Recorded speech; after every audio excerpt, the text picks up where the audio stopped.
لە تەوەرەی دووەمی ئەمڕۆی پرۆگرامەکەماندا باس لە کار و وێستگەی ژیانی مامۆستای کۆچکردو مامۆستا عەبدولقادر ساڵح دەکەین کە جەنابیان بەهۆی نەخۆشیەوە چەند ڕۆژێک لە نەخۆشخانە لە ڕۆژانی ڕابردوومانەوە دوجار گیانی سپارد و گەڕایەوە لای خۆی پەروەردگار. مامۆستا دوێنێش ئاماژەمان پێکردو و لە گەشتەکانی هەواڵا زۆر ئاماژەمان پێکرد کە ژیانی چۆن دەستی پێکردووە هە لە سەرەتای لاوێتیەوە تا ئەو کاتی گەڕاوەتەوە لای خۆی پەروەردگار. بێگومان بەڕێزیان لە کۆتا کاری حیزبیانە یا کاری پەروەردە و بانگەوازیانە ئەندامی سەرکردایەتی کۆمەڵی دادگەری کوردستان بووە و بزات بەرپرسی مەڵبەندی شارەزووری کۆمەڵ بووە کە مەڵبەندەکە بارەگەی سەرەکی لە شارۆچکەی سێ سادقە و هەر یەک لە با بڵێن قەزا و ناحەکانی وەکو پێنجوێن و ناڵپارێز و خودی سێ سادەخۆی و شارەزوور هەڵەبجە و تەنانەت ئەگەر هەڵە نەبم دەربەندی خانیشی لەگەڵ بووە. مامۆستا لێرە چەند ساڵێک بە عەمەلی لەگەڵ کۆمەڵێک لە برا و خوشکە هەڵسوکەوتی کردووە، دانیشتنی کردووە،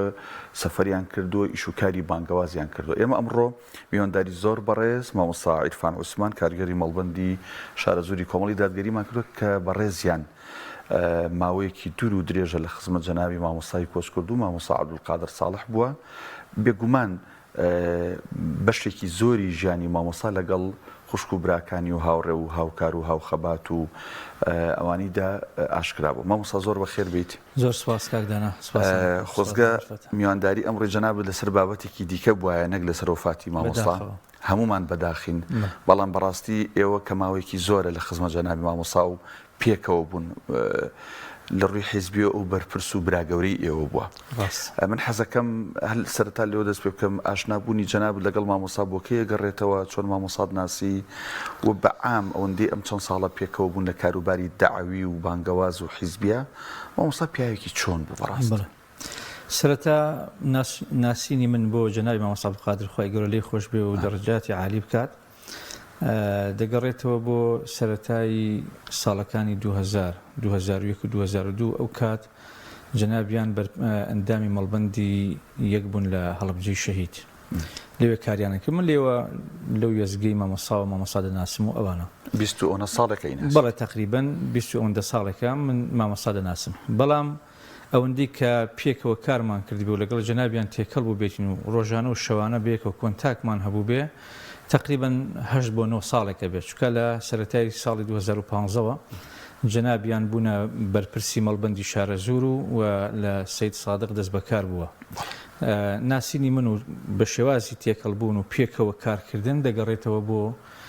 ئەو مێژووە کە ساڵی 2015 و ئێستای ساڵی 2023 هەست ساڵ بۆ 9 ساڵە. باش ینی لەوانێ قورس بێ بڵام ئەم 8 ساڵێک کە بەتایبەت زۆر پێکەوە هەڵسوکەوتان کرد و دانیشتان کردەوە، بەڵام چی لە مامۆستا فێر بوون یا مامۆستا چی هەبوو جیاواز بێ لە خەڵکێکی دیکە؟ بڵێ وەڵاهی دیارە ئێمە لە خلالی کارکردنمان لەناو کاری حیزبی ئەوانە لەگەڵ زۆر مامۆستای بەڕێز و ماندوونە ناس و پشوو درێژ و خەمخۆر کارمان کردووە. بەڵام من ئەتوانم ئێستا بڵێم مامۆستا هەر یەکیان جیاوازییان هەیە، بەڵام تایبەتمەندی و جیاوازی مامۆستا عەبدولقادر خوای پەروەردگار لێی خۆش بێ ئەتوانم بڵێم شتێکی تایبەتر بووە. جەنابیان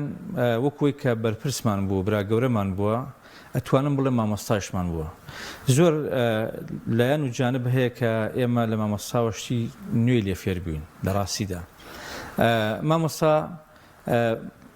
یعنی لە هەمەلایەنەکانی کارکردنیا بەڕاستی بە شێوازێکی هاوتەریبی بە شێوازێکی حەقپێدانێکی تەواو بە شێوازێک کە سەلیقە و وەکوڵێ ژیرێتێکی زۆری تیادا بە خەرجەدا لە خلالی کارکردن و لە میانی کارکردنیا کە گرنگی و تایبەتمەندی خۆی هەبوو. ئەمەش وای ئەکردە بەرامبەرەکەی کە جێگەی سەرنجی بێ، ئەنی کارێکی نوعی تازە بوو لە خلالی کارکردنیا. یەکێک لەوانە لە بواری کارکردنیا معنی پیاوێکی ئەژگار دڵسۆز بوو، پیاوێکی ماندوونە ناس نەفەس درێژ. ئەگەر من یەک دوو نمونە بێنمەوە لەسەر دڵسۆزی مامۆستا قادر بە درێژایی ئەو 8 ساڵە ئەو ماڵی لە هەڵەبجەی تازە بووە، دەهات بۆ سێ سادق دەوامەکەی لای ئێمە بووە. باوەڕم پێیەکێ ڕۆژ وا بە 2 جار چۆتە هەڵەبجەی تازە و گەڕاوەتەوە سێ سادق. ئەم پیاوە ڕۆژێک لە ڕۆژان یعنی کەلیمەیەکی دەرنەبڕیوە بڵێ ماندوو بوو هیلاک بوو کە یعنی بەڕاستی من کە خۆم بیری لێ یەکەمەوە هەرگیز یعنی لێی دەترسم تاقە و یعنی مشقەیەکی زۆری تایە ڕۆژانە تۆ لە قەزای شارە زوورەوە بێ بۆ قەزای سەی سادق بۆ ئیلتیزام و دەوام ڕۆژ وا بە دوو جار ئەم پیاوە بەڕێزە ئەو کاری ئەنجام داوە جا بەڕاستی ئەمە ئەگەر دڵسۆزیەکی یەجگار زۆر لە ناخی ئەم پیاوە نەبوو بێ ئەم پیاوە نەیەتوانێت ئەم کارێ بکە و هیچ کاتێکیش ناڕەزایەتێکمان لەسەر ئەو هاتوچۆیە لێ نەبیستووە نە من هیچێک لە هاوکاران و برایان و خوشکان کە بەیەکەوە کارمان کردووە ئەمە یعنی بەڕاستی دڵسۆزیەکانی مامەسا نمونەی لەسەر بێنمە زۆرە بەس تەنها ئەو نمونەیانە پێم وا بێت گەواهیەکی یەجگار گەورەیە بۆ کۆی کارەکانی یعنی جاری وا بووە بە حکمی جەنابیان مامۆستا بوون لەبێ سانسور لەو ڕێگەیە پێویستی بەوە بە وشانێک بدا و نەوەزێک بدا لەبەرەوەی لە کارەکانیە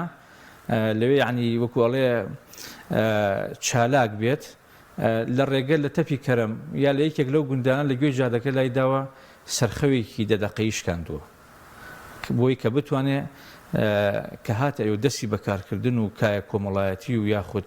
پرۆژە حیزبەکانی خۆیان کە ڕۆژانە ئێمە کارمان تیا کردووە وەڕسی و بێزاری پێوە دیار نەبێ ئەوە یعنی نمونەیەکی بەرجەستی ژیانی مامۆستا بوو لە خلالی 8 ساڵی هاتوچۆکردنی وەک ئەو ترێ بە پێیزانیەکانیش مامۆستای کۆچکردو چەند نەخۆشیێکیشی لەگەڵ بووە بڵێ مامۆستای کۆچکردو لەم 2 ساڵی ڕابردوو تووشی نەخۆشیێک بوو بە ناوی دەردەشاد ئەلملوک کە ئەم نەخۆشیە دیارە نەخۆشیێکی ناڕەحەتە و لە مامۆستا زۆر بە ناڕەحەتیش ئەو نەخۆشیە گرت ئەگەر چی زۆر هەوڵی عیلاج و چارەسەرکردنیدا بەڵام ینی بەڕاستی ئیسفادێکی ئەو تۆی لێ نەکرد باوەڕ بکە ینی ئەو نەخۆشیش نەیتوانی مامۆستا ڕابگرێ لە ئیش و کارەکانی یعنی من خۆم زۆر جار بەش بە حاڵی خۆم بەزەیم پێ هاتوێتەوە بەڵام ئەو کێوێک بووە لە ورە توانیوێتی هەڵس و کۆت بکە لەگەڵ تەواوی چالاکیەکانیە بەڵێ مامۆستا عیرفان بە حکمی ئەو لە ڕووی ئیداری و حیزبیەوە بەرپرس و براگەورەی ئێوە بۆ مەسئولی مەڵبەند بووە ئێوە مدەتێک جەنابتان وەکو ئەندام مەڵبەند و لەم ئەخیرە وەکو کارجەڕی مەڵبەند لە خزمەتیا بوون تا چەند مامۆستا وەکو مەسئول و ئەوانی خوارخۆشی وەکو بڵێ جۆرێک لە فەرمانبەری ئەو کە فەرمانەکانی ئەو جێبەجێکەن ئەم تەعاملی لەگەڵ خوشک و برایانە هەبووە لە مەڵبەند یا بە پێچەوانەوە قەت وەکو بەرپرس و کەسی یەکەم خۆی نیشان نەداوە بڵێ مامۆستا هەرگیز وەکو کەسی یەکەم و بەرپرس تەعاملی نەکردووە هەرگیز لەگەڵ ئەو براو خوشکانی کە کاری کردووە ڕۆژ لە ڕۆژان نەزرەیەکی نەنواندووە کە لای ئێمە نەزرەیەک دروست بێت کە ئەو بەرپرسی یەکەمەوە ئێمە خەڵکێکی لە خوارەوە دائیمەن گیانی هەمە ئاهەنگی ئەوەنە بەرز بوو هەموو کاتێک یعنیەکێکی وەکو ئەو خوشک و برایانە لەو کار و چالاکیە خۆی ئەژمارە کرد دائیمەن چاوی لە سەرنج و پێشنیارەکانیان بوو دائیمەن لە مشۆرەت و ئەوانە یعنی داوای ڕوونکردنەوە بە شێوازێکی ئارام و هادیانە زۆر بەهێوری دەچۆ ناو بابەت و قەزیەکانەوە ئەگەر بۆ نمونە ئیشێک پرۆژێک تەرحی خۆی بواە دوجار هەوڵێدا هەموو لایە قسەی لەسەر بکەن زۆر بە ئارامی زۆر بەهێوری نەک بیسەپێنێت نەخێر ینی زۆر جار پرۆژە و قەزەی هەبووە کە زۆر حەزی کردوە جێبەجێ کرێ لەبەرەوە کە خراوەتە حیوار و گفتوگۆ مشۆرەتەوە توانراوە یعنی بسەلمێنرێت کە ئەم ئیشە لە قۆناغێکی کە یا بەم شێوازە یا بە نەریتێکی کە ئەنجام بدرێ زۆر بە ئاسانی تەسلیمی ڕاکە بووە و زۆر سوپاسیشی کردوون یعنی فعلەن ئەمە ئێوە ئێڵن باشتر و گونجاوترە لەوەی من ینی مامۆستا کەسێک بووە لەو بوارە ئەتوانم بڵێم بێوێنە بووە زۆر بێوێنە بووە کەسێکی خاکی و سادە و زۆر ڕاستگۆ لە ئیشکردنا و زۆر یعنی بەڕاستی کەسێک بوو ئەوەی کە لە ناخ و دەرونیا هەبوو ئەوە بوو کە لە ڕوو لە دەسوپلەکانیا بوو تا چەند دڵسۆزی و خەمخۆری لە ڕادە بەدەری بۆ بانگەواز و کاری ئیسلامی هەبوو بڵێ جا ئەمە ینی دائیمەن پێویستی بە نمونە هەیە مامۆستادانە مامۆستا جگەلەوەی کە خۆی کەسێکی بانخواز بوو کەسێک بوو زۆر پەرۆشی بواری پەروەردەیی بوو من دوو نمونە هێنمەوە لێرە نمونەیەکیان باوەڕم پێیەکەی مامۆستا جاری وا بووە لەو مەجالانەی کە ئێمە لە ئیلتیزام نەبووین لە مەڵبەند دەرچووە چووەتە کافتریاکان بۆ لای ئەو گەنجانە قسەی بۆ کردوون بەبێ ئەوە کامیرەیەک لەگەڵ خۆی بەرێ بەبێ ئەوە جاریوە بە کەسیشی لەگەڵ خۆی نەبردو جاریوە بە کەسێک هاوڕێی بووە یعنی لەگەڵ ئەو گەنجانە قسەی کردووە نەسیحەتی کردوون کە ئەم بابەتی نێرگەلە و جگەرە و ئەو شتانە کە ئێوە لێرە دەیکێشن شتێکی باش نییە زەر بە تەندروستیتانە گەیەنێ ئەمجا ئەو جانبی کە ئەمە خراپە سەردەکێشی بە بابەتێکی کە ئەوە نمونەیەکی بەرچاوی مامۆسایە کە زۆر کەسێک بووە لە بواری پەروەردا کەسێکی عملی بووە حەزی کردو ئەو کەسانی کە بە ناڕەحەت قسەی خێر ئەبیسن لیان نزیک بێتەوە ئەوە نمونەیەکی بەرجەسەیە کە مامۆسا چەندین جار من خۆم ئاگادارم سەردانی کافتریەکانی کردو و نەسیحەتی و گەنجانی کردو کە لێوە بووە خاڵێکی تر پارساڵ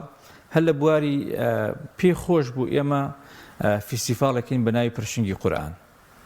ئێمەش کە لە یەکماندایەوە پارەیەکی تێچوو حدودەن 15 ملیۆنێک ئەڵڵاو عەلەم زیاتر لانی کەم 15 ملیۆنی تێچوون چونکە پرۆژەکە گەورە بوو ئەمان ویست بیکەن نەمان ئەویست بە بچووکی ئەوانە بیکەین ئێمەش ئەو بڕەدارایەمان لە بەردەست نەبوو مامۆستا پێشنیاری کرد وتی کاکە زۆر ئاسایە دارایەکە لەسەر من دابنێن من خۆم ئامادەم سیارەکەی ژێری خۆم ئەفرۆشم و ئەوە تەرتیبەکەم بۆ معلومات مامۆستا کەسێکی دەوڵەمەند نەبوو کەسێک بوو یعنی هەروەکو ئێمەمانان کەسێکی سانەوی بوو فەرمانبەری حکوومەت بوو مامۆستا بوو لە مەکتەب ئیتە هەندێک کاری فەلاحی ئەو شتانەی یەکرد کە یەکێک بوو لە هیواتەکانی خۆی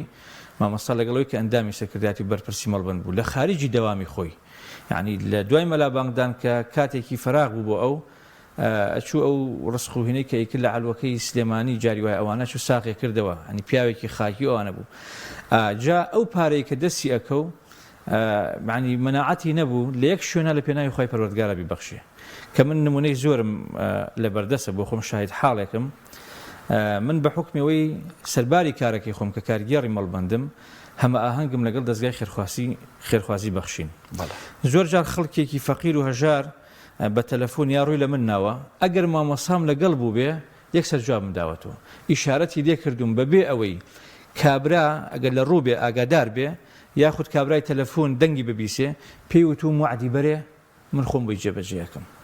جا تازەترین شتی تقریبا عیلاج تەبیعیەک هەبوو بۆ دەردەشایە کە بۆی نووسرا بوو 5 کۆرس قەدەر وابوو من 3 کۆرس بۆ وەڵڵاو عەلەم لەگەڵ یا ڕۆشتم جارێک خێزانێک هاتبوون منداڵێکیان پێ بوو لەگەڵ خۆیان منداڵەکە تەمەنی 6 ساڵێک بوو پێی نەگرت بوو پێم وا بێن ئێسکە نەرمە و ئەو بابەتانەی هەبوو نەخۆشی دکتۆر سەروەت باجەلان بوو مێشک و دەمار دەرزێکی بۆ نووسی بوو نەوەی دەرزێکی بۆ نووسین بە گەڵایەکە دەرزێکی لێ من پرسیارم لێ کرد مامۆستا خەریکی عیلاج تەبیعیەکان بوو گوێی لە ئێمە گرت بوو وتم منیش زانیم عایلێکی هەژارن لە دوورەوە ئەم ناسین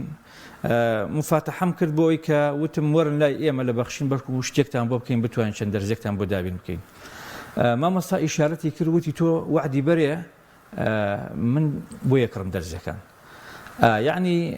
یەکسەر کە هەساین من ڕقەمەکەم لێ وەرگرت چوونە دەرەوە وتی تەلەفۆنی بکە با بەیانی بە یەکەم دەرزی وەرگێ جایتر یەکەم دەرزی پارە یەکەم دەرزیمان بۆ سەرف کرد کە پارەی مامۆستا خۆی بوو پەیوەندی بە هیچ هینێکی بڵین بابەتێکی خێرخوازیوە نەبوو پارەی باخەڵی خۆی ماڵی خۆی بوو دەرزێکی بۆ کڕی وتی ئینشاڵڵا ماهانکانی کە لە کاتی پێویستۆ لەگەڵی بۆ من دەرزەکانی بۆ کڕم جا چەندین جار ئەو حاڵەتە ڕووی داوە مامۆستا کەسێکی ئاوا سەخی و دڵواڵا و ئەوە بووە مامۆستا عیرفان بە حکمی ئەوەی کە جەنابیان ئەندامی سەرکردایەتی حیزبێکی سیاسی بوون کۆمەڵی دادگەری کوردستان تا چەند مامۆستا لەگەڵ هەم خەڵکی و هەم لایەنەکانی دیکە و بە تایبەت ئیسلامیەکانی ئەو دەڤەر و ناوچەیە جەنابتان حیزبیانەیەکی بەحت و شک بیریە کردەوە یان نە ئیسلامیانە بیریە کردەوە مسلمانانە بیریە کردەوە بڵێ مامۆستادانا من حەزەکەم ئەو شتێکی هەیە و خۆی بڵێم مامۆستا قەت چاوی لەسەر ئەوە نەبوو ئەوە کۆمەڵە ئەوە یەکگرتووە ئەوە بزوتنەوەیە ئەوە یا خەڵکێکی تری ئیسلامیە یا خەڵکێکی تر حەزی ئەکرد یعنی بەڕاستی وەکو کەسێکی کۆمەڵایەتی ئەو سنتەرە بە شێوازێکی زۆر هاوسەنگ ڕابگرێ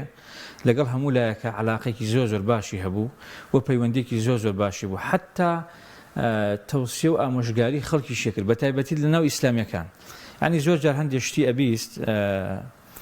کە ئیسلامیەکان بۆ نمونە لێرە و لەوێ هەندێک جار ڕەخنە لە یەکتریەگرن لە بابەتی فەیسبوک نەسیحەتیەکردن ئەیوو من پێم باشە ئێوە هیچ نەنووسن کاتێک کە شتێک ینی بەرامبەرتان ئەنووسێت ئێوە هیچ وەڵامێکتان نەبێ چونکە ئەو وەڵامکاریە با حەقیشت پێ بێ هەر خزمەت ناکە یعنی زۆر جار خەڵکێک هەبووە سوپاسی مامۆستا قادر یا سوپاسی ئێمەیان کردووە کە مامۆستا قادر ئامۆژگاریکی ئاب و شێوازەی کردوون لەگەڵ هەموو لایەنەکان پەیوەندی هەبوو پیاوێکی ڕووخۆش بوو پیاوێکی کراوە بوو و هەموو جارێک یعنی بەڕاستی هەموو کاتێکی ئێمە حیزبایەتی بۆ ئەوەکەین هەم خزمەتی پەیامی خوای پەروەردگارکەین هەم خزمەتی خەڵکی خوای پەروەردگارکەین جا لە هەر شوێنێکەوە خاڵی هاوبەش هەبێت لەگەڵ هەر کێک بێ و هەر عینوان و ناونیشانێکی هەبێ ئێمە یعنی بەڕاستی هەمە ئاهەنگی و دەستباری بوەگرین ئەمە مەبدە بوو لە لای مامۆسا و لە ژیانی عملی خۆشیە جێبەجێ کردبوو خاڵێکی تر من حەز دەکەم لێرە ئاماژەی پێ بدەم هەر جارێک یعنی ئەگەر ئەچوو بۆ سەرکردایەتی بۆ کۆبوونەوە ئەوانە لە ئێمەی ئەپرسی چ خاڵێکتان هەیە چی گرفتێک هەیە چی ڕوونکردنەوەیەک هەیە چی پێشنیارێک هەیە من ئەچم وەکو قادر ناچم حەزەکەم نوێنەری مەڵبەندەکەم بم جا بۆیە لێرە بۆ برایانە ئەڵم مامۆسا قادر ئەگەر هاتبێ هەشتێکی پێبوو بێ بەشی زۆری هین ئەو خەڵکی خوار خۆی بووە کە پرس و مشۆرەتی پێکردوون و ئەگەر لە خەت نەبینایە لە مەڵبەند نەبینایە نامەی بۆ ناردنەی و بەرواری ئەو ناچم بۆ کۆبوونەوەی سەرکردایەتی چی شتێکتان هەیە با من بیگەێنم ئەو شێوازە بوو جەناب مامۆسا بابەتێکی دیکە کە زۆر گرنگە هەم ئیسلام گرنگی پێداوە هەم سواز بۆخوا لە کۆمەڵگەی ئێمەیە تا ئێستش بابەتێکی گرنگە بابەتی کۆمەڵایەتیە تا چەند مامۆسا لەگەڵ خودی ئەندامەکانی خۆی لە مەڵبەند لە ئەنجومەنەکان و دواتر لەگەڵ خەڵکی ئاسایی لە ناو شارە زۆر سێ سادە خەڵەبجە پێنجێن ئەو شوێنانی لە سنووری کاری ئەوە بوو تا چەند پیاوێکی کۆمەڵایەتی بوو بەدەم خەم و کێشە و گرفت و حەلکردنی مەشاکیلی خەڵکەوە بوو بڵێ ڕاستی مامۆسا پیاوێکی زۆر زۆر کۆمەڵایەتی بوو ئەگەر نمونەیەک لەسەر ئەمە بێنمەوە چەندین جار کە هاتووە بۆ دەوام جاری وا بووە لە ڕێگە تەلەفۆنی بۆ کراوە جاری وا بووە کە هاتووەتە پرزگەی مەڵبەند بە یەکێک لەو برایانە کرد لە پرزگە بوو بێ یا لە خوارەوە بوو بێ وی توتی کوێ هەیە بۆی بچین با نەچینە سەر بینە سەر چی بکەین پرسەکان نەخۆشەکان کەسایەتیە عەشایەرەکان مامۆسا بەردەوام یعنی بە شێوازێکی گەرم و گوڕی ئەمە یەکێک بوو لە ئیش و کارە سەرەکیەکانی چوو بێتە لای هەر نەخۆشێک لای هەر کەسێک کێشەیەکی بوو بێ بەپێی ئیمکانی خۆی هەوڵی داوە بەشێک بێت لە چارەسەرکردنی گرفتەکەی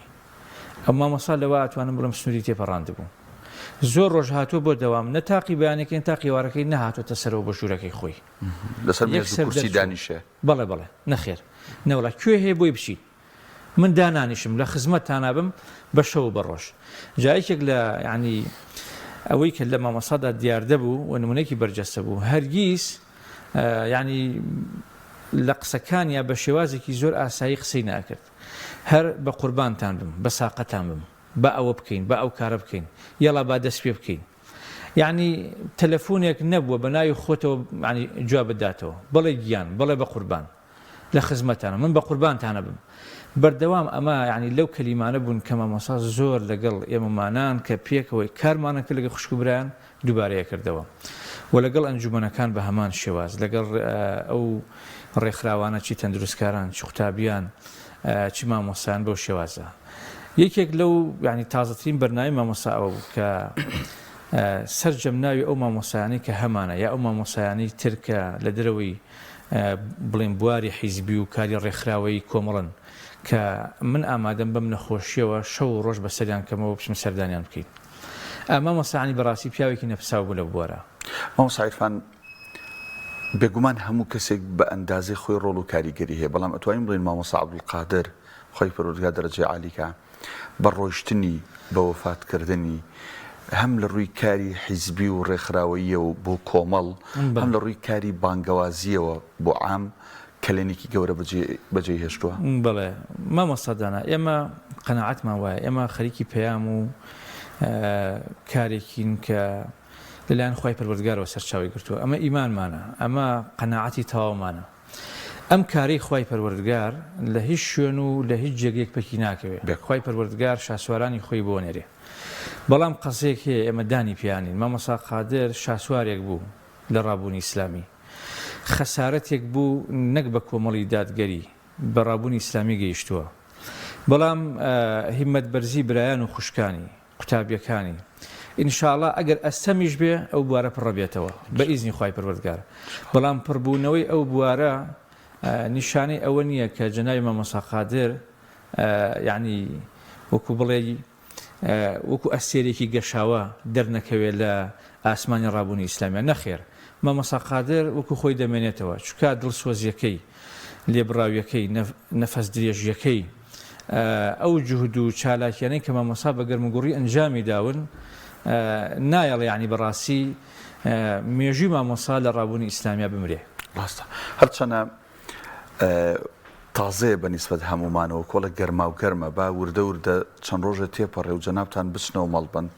بە فعلی کۆبوونەوە بکەن و دابنیشن و جەناوی مامۆستا حزوری نەبێ تەسەوڕەکەم ئەو کاتە زیاتر هەستەکرێ چکە لەنێک بەجێ هێڵراوایە ئەمە یەک دووەم لە ڕووی پەیوەندی لەگەڵ لایەنەکانی دیکە بە حکمی و بەرپرسێکی حیزبی بووە و لەگەڵ با بڵێن فەرمانگە و دەسەڵاتداری حکوومەت لە ناوچەکەی خۆی لە پێناو خەڵکە پەیوەندی لەگەڵ ئەمانەیە چۆن بووە؟ مامۆستا زۆر لەسەر خەت بوو زۆر تامەزروی ئەوە بوو کە یعنی بەڕاستی مەسائلی چاکسازی مەسائلی یعنی دەنگ هەڵبڕین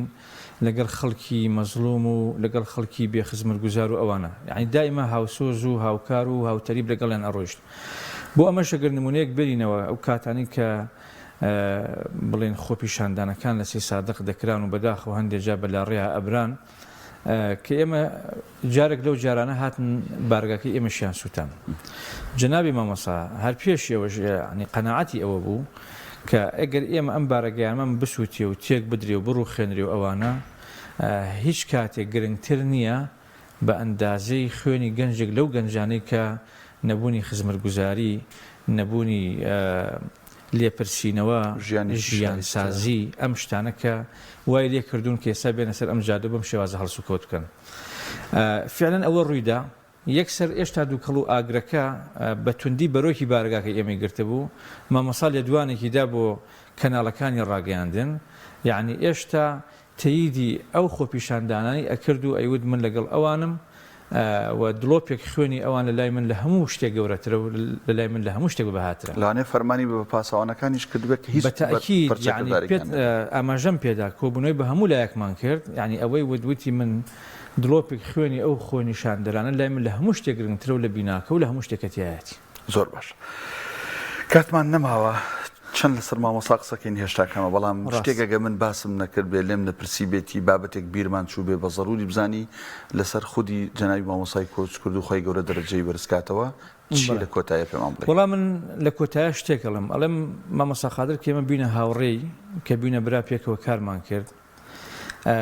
لەسەر ئاسی شەخسی و کەسی خۆمان ئەوە کلێنێکە بۆ ئێمە هەرگیز پڕ نابێتەوە لەوانەیە ئێمە یعنی بەڕاستی جارێکی کە قەدەر و چارەنووس کە خۆی پەروەردگار نووسیوێتی گومانمان وایە زەحمەتە بە ئەستەم ڕێمان لە هاوڕێیەکی کە و برایەکی کە و خەمخۆرێکی ئاوەها بکەوێتەوە من یعنی بەڕاستی بۆ خۆم ئەمە ڕەشبینی نییە مامۆستا قادر یعنی بەڕاستی زۆر پێی متاسیفم زۆر پێی کاریگەرم زۆر نیگەرانم لە ناخەوە یعنی باوەڕ بکە ئەو کاتانەی کە بەتەنها ئەمێنمەوە شتێکە لەو ڕۆژەوە کە نەخۆش کەوتووە شتێکە هەموو دەروونمی گرتووە بڵێن ئەوەیە کە شوێنەکەی مامۆستا قادر لە ژیان و ناخی خۆمان بە خاڵەتیە بینم کە گومانم وایە پڕ نەبێتەوە بووم بەڵامی تر ئێمە هەم ڕۆحی مامۆستا قادر یعنی پەیمانی پێدین و لە پاش خۆی پەروەردگار لە پاش ئەو ئاینەی کە لە گردنمانایە ئینشاڵڵا و بێعەتە هەوڵە دەین یعنی بەڕاستی ئەو کارانەی کە ئەو